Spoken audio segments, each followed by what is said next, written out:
Olá, amigos do Imagine, é um grande prazer estar aqui com vocês mais uma vez. Primeiramente, agradeço aos organizadores desse módulo pelo gentil convite fazer parte e a oportunidade de estar aqui com vocês. Então, vamos falar um pouquinho sobre o nódulo da tireoide, a classificação ultrassonográfica, é um assunto que eu gosto bastante, como todos sabem.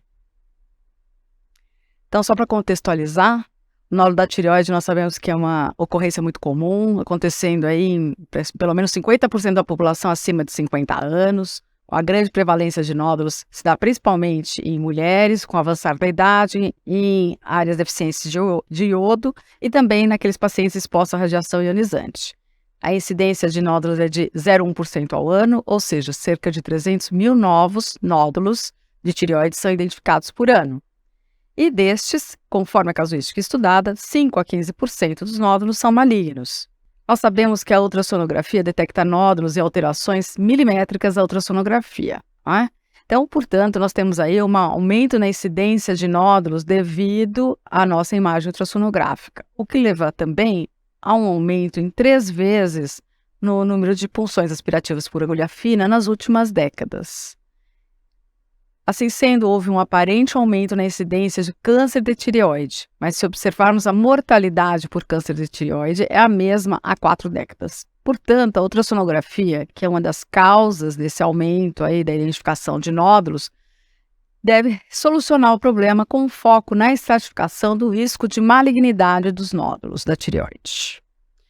O que acontece normalmente é que a ultrassonografia encontra incidentalomas, né? Então nódulos incidentais na tireoide que não eram palpados nem observados antes, e isso leva a uma dúvida clínica e pelo cirurgião de cabeça e pescoço. O que nós podemos fazer é desenvolver um sistema que nós temos hoje, TIRADS, guidelines, Doppler, elastografia, para que nós possamos ajudar esse clínico, o cirurgião de cabeça e pescoço, a indicar melhor as punções aspirativas por agulha fina, levando, assim, mais a um diagnóstico certo do que aquela dúvida diagnóstica. Então, quando a punção aspirativa não é diagnóstica, isso pode levar a um aumento de cirurgias indesejáveis, né? Ou seja, a cirurgia vai ser feita não para fins curativos, tratamento, mas sim para fins diagnósticos. E é isso que nós queremos evitar. Então, de que maneira a ultrassonografia pode estratificar o risco de malignidade? Pela ultrassonografia modo B, pelo duplex Doppler colorido, pela elastografia, são formas de nós estratificarmos o risco de malignidade. E aqui nós vamos tratar principalmente do modo B e do duplex Doppler colorido. Começando pelo modo B. Então, nós temos aí vários guidelines e TIRADS na literatura, e um dos principais guidelines é o do ATA, né, da American Thyroid Association, que é um quadro mais pictórico e mais subjetivo na forma de estratificar o risco, e o TIRADS, que é uma forma mais objetiva, dando pontuação às características do nódulo ultrassonográfico. Para entendermos como os humanos pensam, eu acho interessante nós olharmos para esse livro do Daniel Kahneman, que é um psicólogo, e ele ganhou o Prêmio Nobel de Ciências Econômicas em 2002, por saber, então, falar sobre economia comportamental. O que ele fala, né? Que nós temos 2 tipos de circuitos, o cérebro rápido e o cérebro mais devagar. Então, os especialistas que veem muita patologia operam aí num piloto automático com esse cérebro rápido. Os especialistas, eles não precisam do sistema diagnóstico para identificar quando um nódulo é suspeito ou maligno. Mas a maioria das pessoas que faz ultrassonografia da tireoide não é feita, então, por especialistas, né? A maioria dos ultrassons da tireoide não são feitos por esses especialistas. Numa auditoria, vejam bem, de 445 ultrassons de tireoide com 4.500 nódulos aí, numa varredura em 2017, resultou em nenhum caso de câncer de tireoide identificado pelo ultrassom. Então, como isso é possível? Isso não é possível, obviamente, isso aqui estava errado, né? Tinha alguma coisa funcionando errado. Então, como os não especialistas vão aprender a reconhecer uma patologia que eles não estão vendo, que eles não estão identificando? Eles simplesmente não vão poder identificar, né? Essa é a questão. Por isso, nós precisamos, e eu defendo, né, um sistema de pontuação objetivo para atribuir com precisão o risco de malignidade, sem depender dessas vinhetas visuais subjetivas. Então, a CR-TIRADS é um sistema que vem com esse tipo de pontuação mais fácil de se obter. Por isso, é uma ferramenta clinicamente comprovada que qualquer pessoa pode usar efetivamente, mas ela tem que conhecer os conceitos dos pontos que eles vão ser atribuídos. Aqui é a grande tabela do T-RADS. Eu estou falando tudo isso porque eu vou falar sobre essa classificação dos nódulos baseando-me nesse T-RADS do American College of Radiology. Então, nós temos aí 5 categorias, mais a dimensão do nódulo. De acordo com essas categorias, serão atribuídos pontos que são somados e dão, então, um nível do T-RADS, que aí nós temos as considerações para se fazer punção aspirativa ou segmento ou não se fazer nada. Então, vamos ver um pouquinho sobre isso. Então, de acordo com a composição, a categoria composição, nós dividimos aí se o nódulo tem uma composição mais sólida, mista, praticamente cística. Então, nesse sentido, quando é um completamente cístico ou quase totalmente cístico, como nesse caso, ele não vai receber pontos, né? Se é um espongiforme, também não recebe pontos. Se é um misto, vai receber 1 ponto. Se ele é sólido ou quase completamente sólido, recebe 2 pontos nessa categoria, né? O grande problema é quando nós temos nódulos mistos, né? Então, por isso eu vou destacar aqui. Misto, você tem que considerar se ele é predominantemente cístico ou predominantemente sólido. Predominantemente cístico, quando o sólido ocupa menos do que 50% do nódulo. Então, é importante nós sabermos se essa parte sólida aqui, ela deve ser considerada de uma forma diferenciada ou não. E uma das formas que eu falo, sempre vale a pena nós fazermos um mapeamento Doppler para saber se nós temos que considerar como uma área a ser destacada ou não no nosso relatório, né? Então, por exemplo, quando nós não temos vascularização, nós sabemos que tem uma menor chance de malignidade. Quando temos mais vascularização, uma maior chance de malignidade. Nessa questão de quando nós temos um nódulo mural, é muito importante que esse nódulo seja relatado de acordo com a sua ecogenicidade. Então, dessa forma, esses 2 tipos de nódulos vão receber 1 ponto.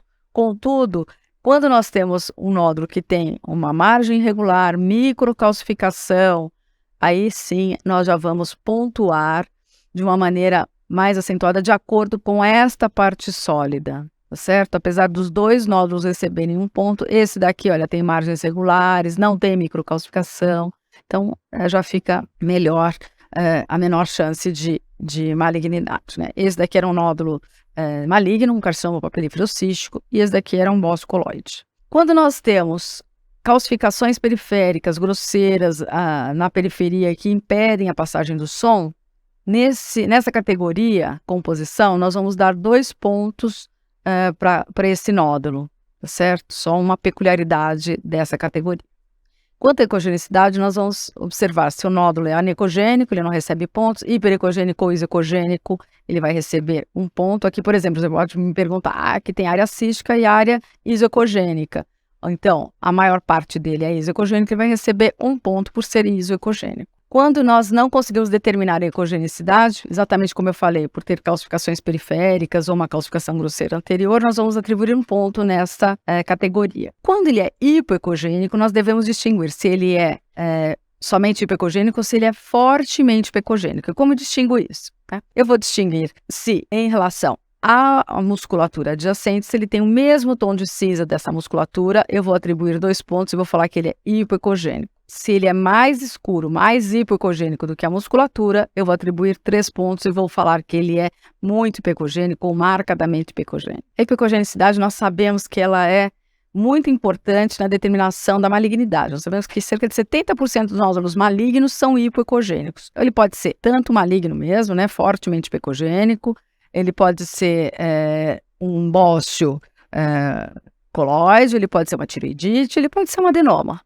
Então, na verdade, isoladamente, não basta para determinar malignidade, mas ela é muito importante. Quanto à forma, pelo T-RADS, eu só vou pontuar se ele tiver uma forma mais alta do que larga no eixo transversal.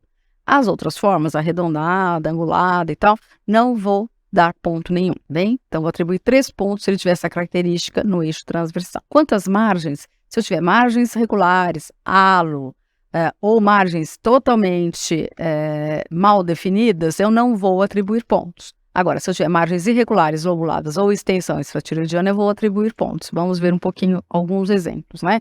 Então, aqui uma extensão extratiroidiana invadindo aqui a traqueia, invadindo a cápsula tiroideia.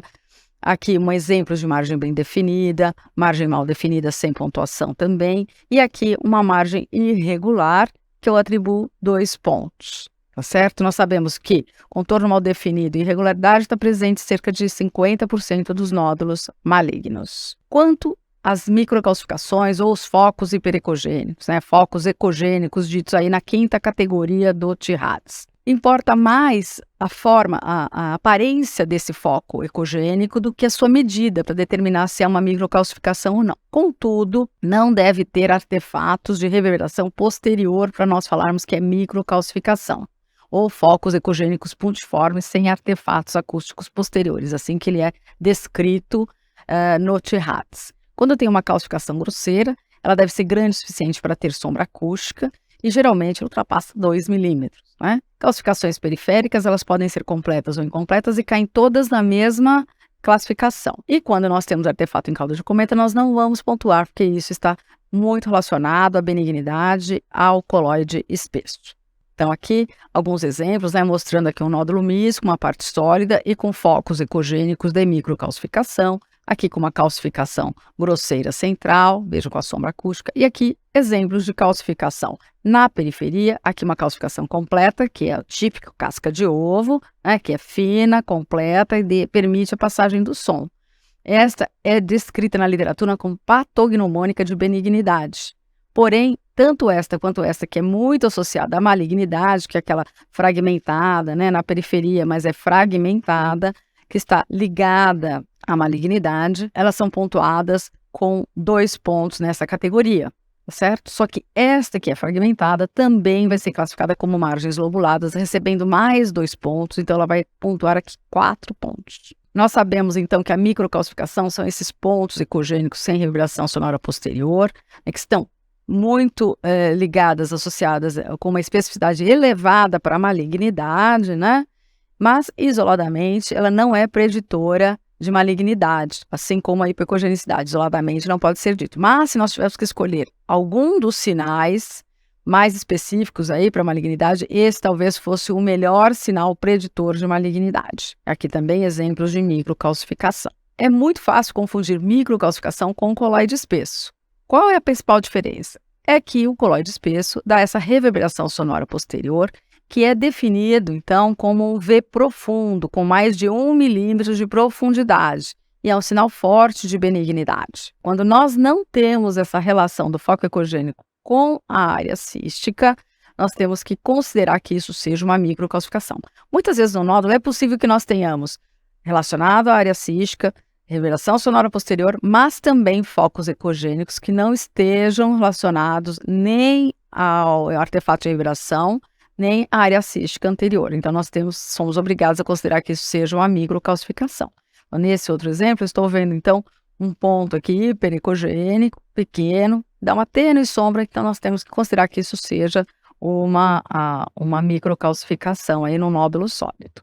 Outra questão importante que pode auxiliar bastante na distinção entre microcalcificação e coloide espesso é a utilização do Doppler colorido mais uma vez. Então aqui, por exemplo, num nódulo hipoecogênico, cheio de focos ecogênicos, que eu não estou conseguindo distinguir se isso é ou não microcalcificação, se está relacionado ou não à área cística anterior, eu posso aplicar o mapeamento Doppler e observar, nesse caso, por exemplo, que não existe vascularização na região central do nódulo. Então eu fico mais sossegada, mais tranquila em dizer que isso corresponde a coloide espesso.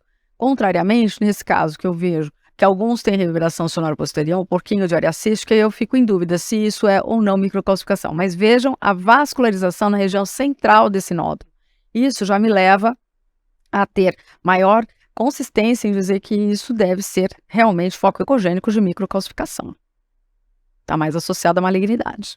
Quanto à dimensão, que é uma outra questão para determinar se nós vamos ou não prosseguir aí na indicação de punção aspirativa por agulha fina, costumo sempre preconizar que se façam as 3 medidas e o volume para que nós tenhamos aí um controle evolutivo mais efetivo.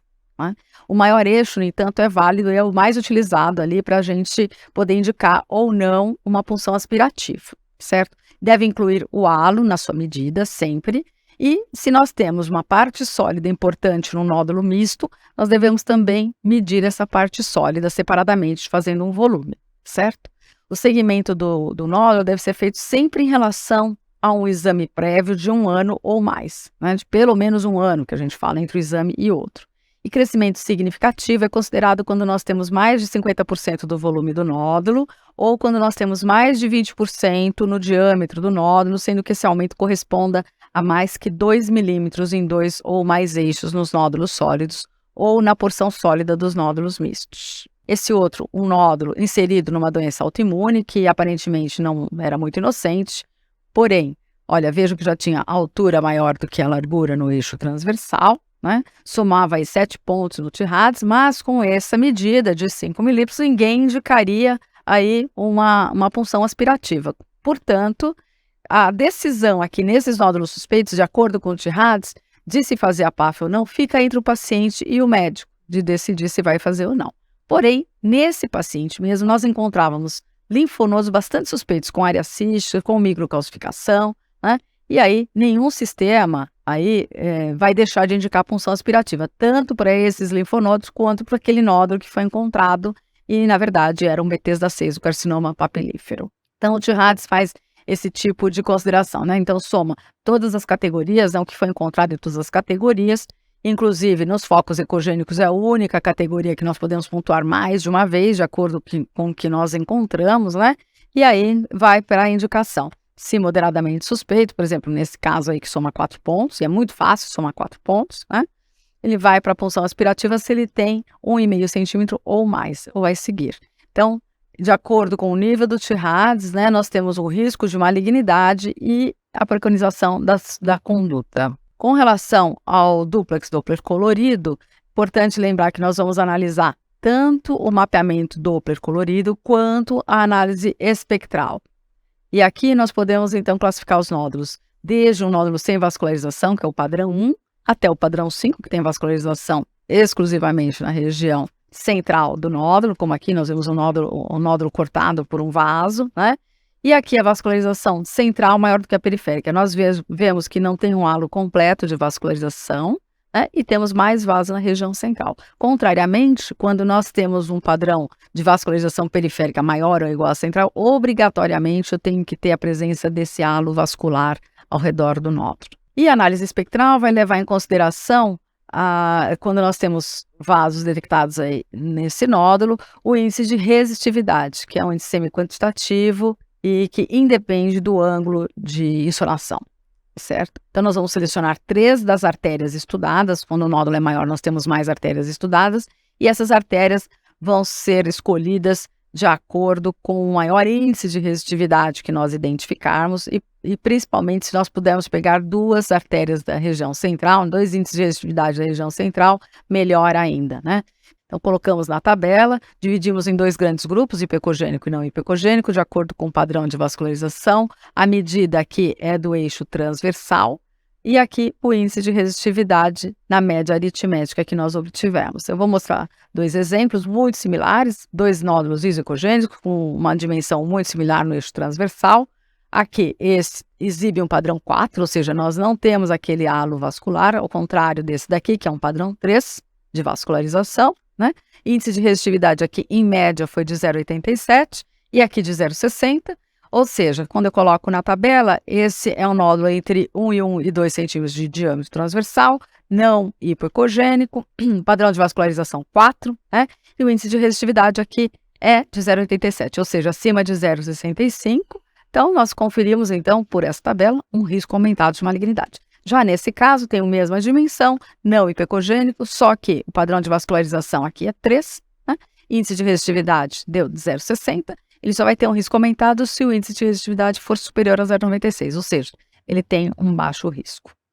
Então, dessa forma, eu vou mostrar aqui mais alguns exemplos, correlacionando os 3 sistemas que eu falei aqui para vocês, né? Tanto o TIRADS do ACR, o Guideline Data, que é o mais pictórico, que eu acabei não mencionando aqui, né? Mas tanto o TIRADS quanto o Guidelines para esse daqui não vai indicar punção aspirativa. O TIRADS aqui somando 4 pontos, para essa dimensão ele não indica, certo? Só vai fazer um acompanhamento ultrassonográfico.